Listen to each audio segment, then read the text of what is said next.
I'd love to talk a little bit more in depth about anxiety because this is such a common complaint of many women.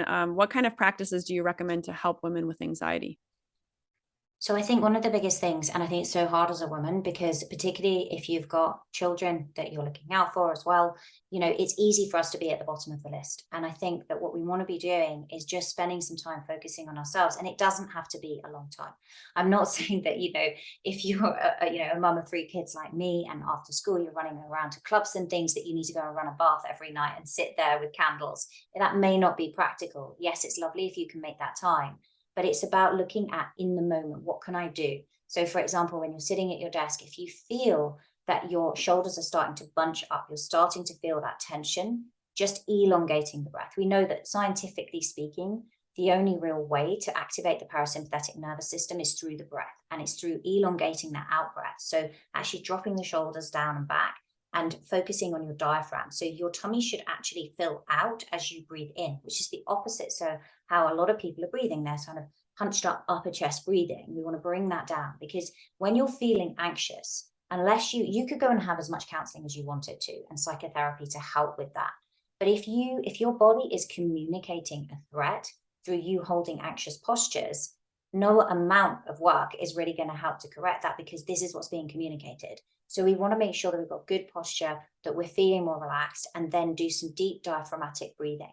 And actually something known as resonance breathing, there are ways you can find your resonant frequency, but breathing in for 4 and out for 6 is a really good average of doing that. The other thing that you can do that has been shown to enhance GABA production as you start to get more developed with this is actually do 4-7-8 breathing, where you breathe in for 4, you hold for 7, and then you breathe out for 8. Now, if you do 4 breath cycles like that, you're reducing your breathing rate down to around 4 breaths a minute.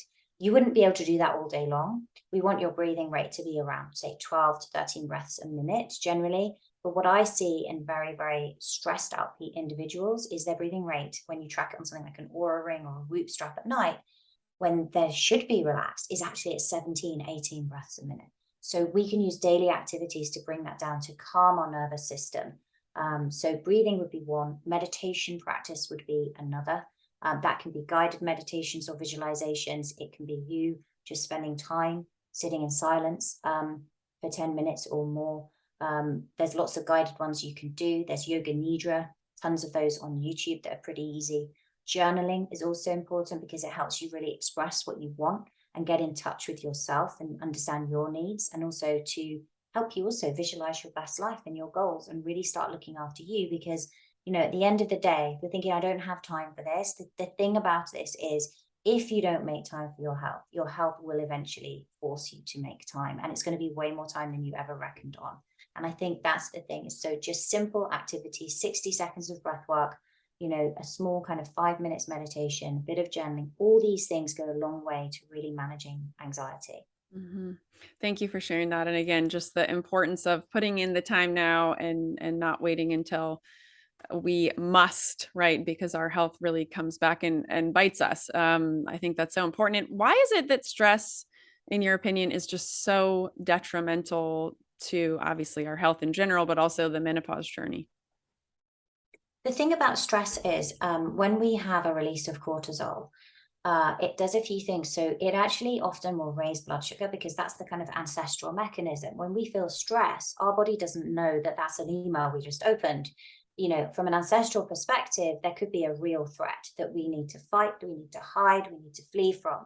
And so, from a physiological perspective, the body will then produce glucose and dump it into the blood to power your muscles, except that you're not going anywhere. So, if you have this constant, relentless stress, you're going to have a harder time managing your blood glucose. If you have a harder time managing your blood glucose, over time, you can develop insulin resistance, and that prompts more body fat storage.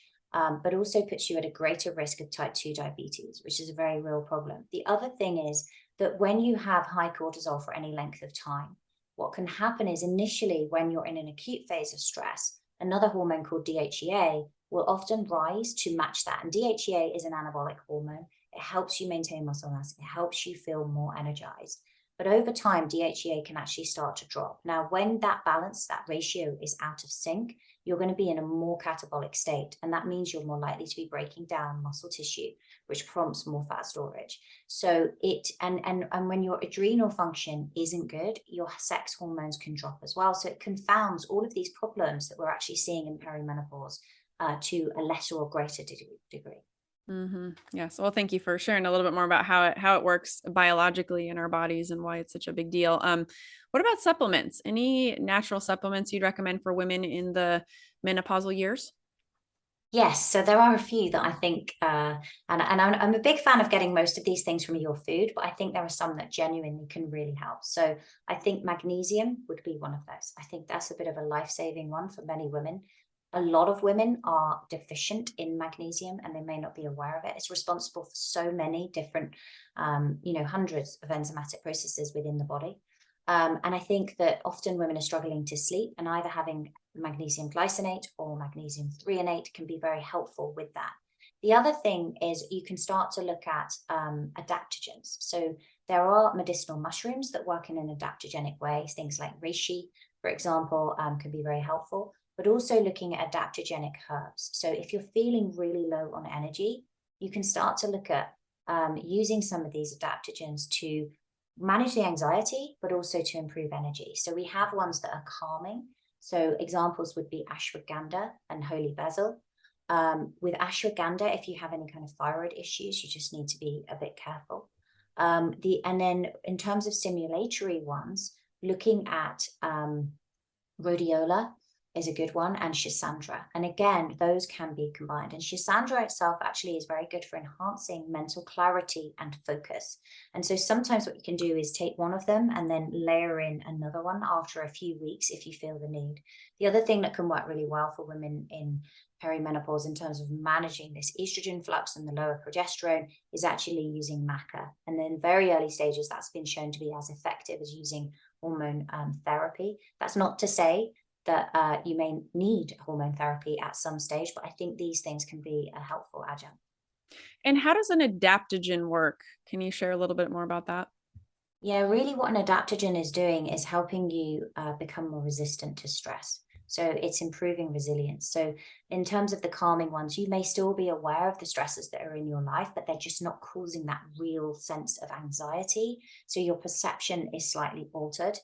And it's just kind of, they're adapting within the body to your needs. So they're actually very clever in terms of the way that they work.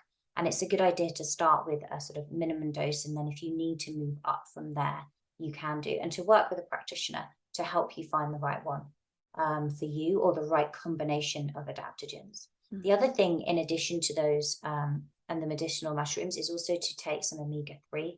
A lot of people are deficient in that. That helps with neurological function. It helps with serotonin. It helps to lower inflammation.